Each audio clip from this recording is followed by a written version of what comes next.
World on Wheels, the rise, fall, and revival of an LA skating legend. Tucked in the heart of Los Angeles, World on Wheels wasn't just a skating rink, it was a cultural landmark.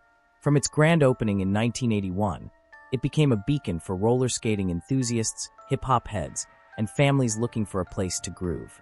During the 80s and 90s, this Venice Boulevard hotspot pulsed with energy. The rink wasn't just about skating, it was about music, movement, and community. DJs spun the latest hip-hop and R&B hits, while skaters weaved through the floor with effortless style. It was a meeting place for legends, a breeding ground for West Coast culture, and a safe haven in a city where positive spaces were hard to come by. But as the years passed, the world around it changed. In 2013, World on Wheels closed its doors, a casualty of gentrification and economic struggles. The community mourned, because when the doors shut, it wasn't just a rink that was lost. It was history. It was home. Then, in 2017, a miracle happened. With support from none other than rap icon Nipsey Hussle, World on Wheels was resurrected. The skates rolled once again, the music blasted through the speakers, and the community returned to claim their beloved space. But fate had one more blow to deal. In 2020, amidst the pandemic, World on Wheels was forced to close yet again. This time, it felt final. Still, the spirit of World on Wheels has never died. The skaters, the DJs, the culture, it all lives on, in new spaces, new rinks, and in the hearts of those who laced up their skates and made memories there. Because World on Wheels wasn't just a place. It was a movement. Los Angeles is a city of movement. From the sunlit boulevards to the underground music scene, everything flows, everything rolls. And for decades, there was one place where that movement was on full display: World on Wheels. More than just a skating rink, World on Wheels was a cultural hub, a safe haven, and a birthplace of legends. It was where people came not just to skate, but to dance, to connect, to create. Opened in 1981, World on Wheels quickly became a cornerstone of the LA roller skating scene. Nestled on Venice Boulevard, it was more than just a place to lace up a pair of skates. It was an experience. The moment you walked through those doors, you could hear the music, funk, hip-hop, R&B, blasting through the speakers, setting the rhythm for the night. The glow of neon lights reflected off the polished wooden floors, and the energy was undeniable. This wasn't just a skating rink. It was a melting pot of cultures, generations, and styles. You'd see kids learning how to balance on four wheels, while seasoned skaters glided effortlessly, executing moves so smooth it looked like they were floating. But what truly set World on Wheels apart was the music. DJs controlled the floor, spinning everything from funk and soul to the latest hip-hop tracks. The rink became a magnet for talent, musicians, artists, and even hip-hop pioneers. Dr. Dre, Ice Cube, and Snoop Dogg all had ties to the scene that flourished inside World on Wheels. It was more than just a skating rink, it was a crucial piece of West Coast hip-hop history. Beyond the music and the skating, World on Wheels served a deeper purpose. It was a safe space. In a city where gang violence and territorial disputes divided neighborhoods, the rink became neutral ground. It was a place where kids could escape the streets, where families could bond, and where skaters found community and belonging. By the late 80s, Los Angeles was deep in the grip of gang culture. The Crips, Bloods, Hoovers, and other sets controlled entire neighborhoods, and violence was an everyday reality.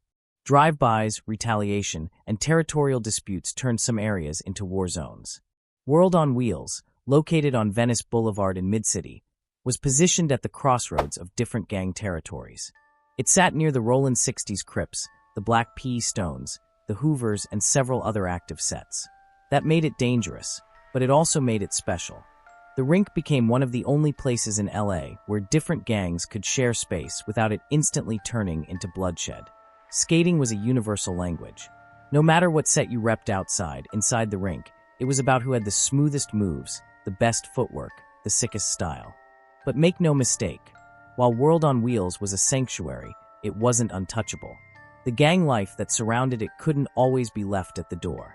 Fights broke out, beefs spilled onto the floor, and sometimes the violence that was waiting outside made its way in.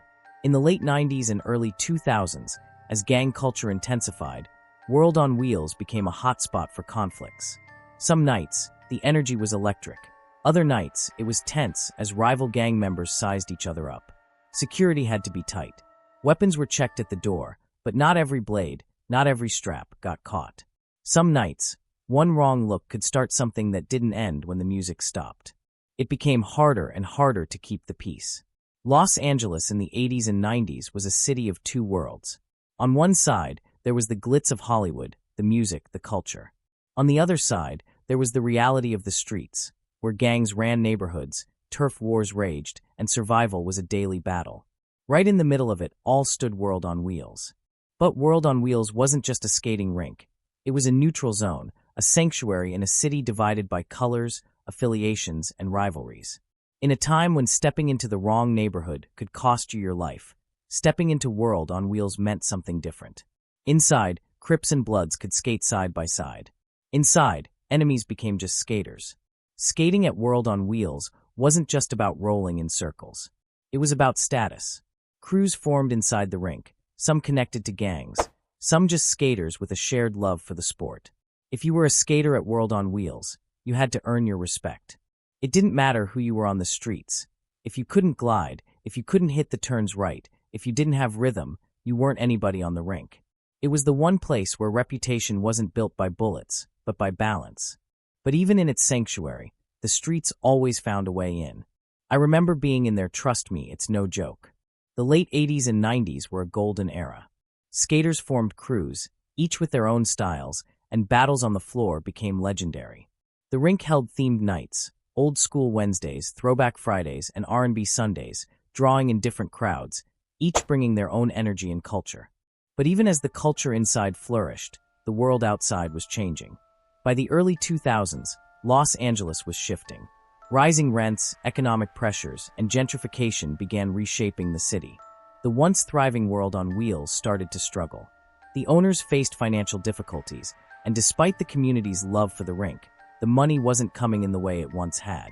Then in 2013, the unthinkable happened. World on Wheels closed its doors. For many, it was like losing a second home. Generations had grown up there, skated there, made memories there. And now it was gone. But the spirit of World on Wheels wasn't so easily erased. In the 1980s and 1990s, the area surrounding World on Wheels in mid-city Los Angeles was marked by significant gang activity and crime. The rink, located on Venice Boulevard, found itself amidst territories claimed by various gangs, notably the Venice 13, V13, and the Venice Shoreline Crips, VSLC. Venice 13, V13 established in the Oakwood neighborhood of Venice. V13 traces its roots back to the 1920s or 1930s. This Mexican-American street gang became prominent in the area, engaging in activities such as drug trafficking and violent confrontations. Their main rivals included the Culver City Boys 13 and, historically, the Venice Shoreline Crips. The 1990s saw intense conflicts between V13 and these rival gangs, contributing to the area's volatility. Venice Shoreline Crips formed in the Oakwood neighborhood during the late 1960s. The Shoreline Crips is an African-American gang that became heavily involved in narcotics distribution by the 1980s. Their rivalry with V13 escalated during this period, leading to numerous violent encounters as both groups vied for control over local territories and illicit activities. The proximity of World on Wheels to these gang territories meant that the rink was not immune to the surrounding criminal activities. While it served as a neutral ground where individuals from different backgrounds could come together, the external tensions and occasional spillovers of violence posed challenges to maintaining a safe environment. During this era, Los Angeles experienced fluctuating crime rates, with violent crimes peaking between the 1970s and 1990s. By the late 1990s and early 2000s, Los Angeles was changing.